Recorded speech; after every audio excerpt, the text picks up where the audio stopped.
کتونکو خواته را سره د پښتو د ډرامو یو ډېر ښه هنرمند ډېر ښه اداکار ګلرحیم صاحب ناست دی. د دوی ژوند پښتو چې ژوند یې څنګه تېرېږي بیا دې شوبز ته څنګه رالو څومره ډرامو کې دوی کار وکړو دوی سره خبرې اترې کوو. ګلرحیم صاحب ډېره زیاته مننه د وخت راکولو. زموږ د پروګرام خو داسې څه نوم نه وي خو خپل ناڅاپي پروګرام دی نو په دې ناڅاپي پروګرام کې درته هرکلی ستړي مه شي په خیر راغلی درته وایم. وعلیکم السلام. د ټول ناول خو زه ستاسو او ستاسو چې کوم کیمرامین صاحب دی د دې شکریا ادا کوم او چې څومره ملګري دي کتونکي د هغو هم شکریا ادا کوم. ګلرحیم صاحب دا راته ووایي د ډېرې مودې راځي موږ تاسو ګورو پښتو ډرامو کې فني ډراما سیریس ډرامې بلا ډرامې د لمام کتلي دي ډېر ملګري به پیژني خو د هغه ملګرو دپاره ځان تعریفي کوي کوم چې مطلب ګلرحیم صاحب په سکرین ویني خو پیژني چې ګلرحیم صاحب د کوم ځای سره تعلق ساتي ګلرحیم صاحب څوک دی نو لنډ الفاظو کې ځان تعریفي کوي. جی زه خو د سوات سره تعلق ساتم او خاص کر د منګوري او د پیړ سره خو د ډېر وخت نه تعلق دی. بس کتونکي کوشش کوو چې خپل ملګرو له کتونکو له ښه پروګرام ورکړو او د هغې نه څه زده کړي.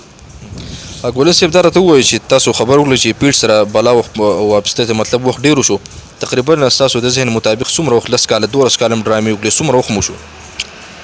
جی زه چې پیړ ته راغلی یم ډرامو ته نو زما په خیال یو 8 کاله کېږي خو د پیړ سره تعلق چې دی نو زما کم از کم چې نو د 15 16 17 سال نه دی.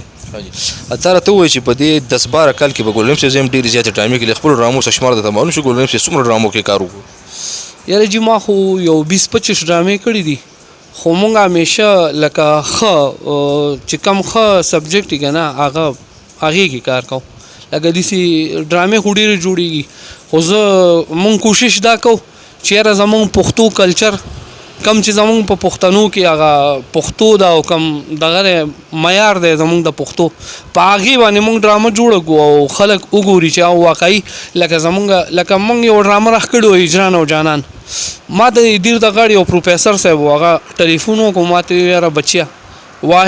واحد دا ډرامه چې ما د خپلو بچو سره وکته او ډېره زیاته مزه یې راکړه زمونږ پښتو پکې ښکاره شوې ده زمونږ کلچر پکې ښکاره شوی دی نو زه تاله شاباشی در کوم چې آینده هم داسې کوشش کوو بیا چې همیشه داسې ډرامې جوړې.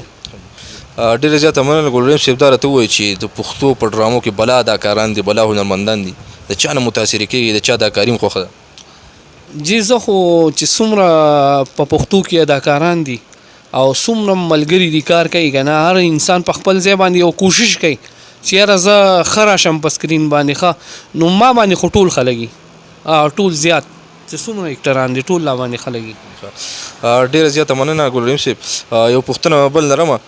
مخکې تاسو خبره وکړه چې یاره 10-12 کاله وړاندې هغه ډرامه به سیډي ته راغله خلکو به بیا کتله اوس د سیډي سیسټم داسې دی چې لږ ګډوډ شو خبره ټوله موبایل ته راغله نو د پښتو په ډرامو یا په د انډسټرۍ وغیره دې باندې اثر پرېوتی دی تر کابله که څنګه؟ جی اثر خو ډېر زیات پرېوتی دی هغه مارکیټ چې کوم به مونږ ډرامه جوړه کړه که مونږ به پرې روپۍ ډېرې ولګولې که نه نو هغه به مونږ ته کور کېدی اوس خبره لږ بجټ لږ دی او مونږ کوشش دا کوو چې په دې لږ بجټ کې دومره ښه کار وکړو چې یاره عوام دا ونه وایي هغه دور کې به مطلب د 9 لکه 8 لکه 7 لکه 6 لکه د ډرامې بجټ و اوس د ډرامې بجټ راغلی دی 2 لکو ته 2.5 لکو ته په هغې کې مونږ کوشش کوو چې یاره داسې شی وشي چې یاره هغه دور سره مقابله وکړي. جی ډېره زیاته مننه ګلرحیم صاحب د وخت راکولو. کتونکو دا و د پښتو د ډرامو اداکار ګلرحیم صاحب تاسو وکتو تاسو واورېدو تر دې د مور کې خپل کوربارون باچا ته اجازه د کیمرامین واجد سره په لوی اعلان سپارم د لوی الله په امان.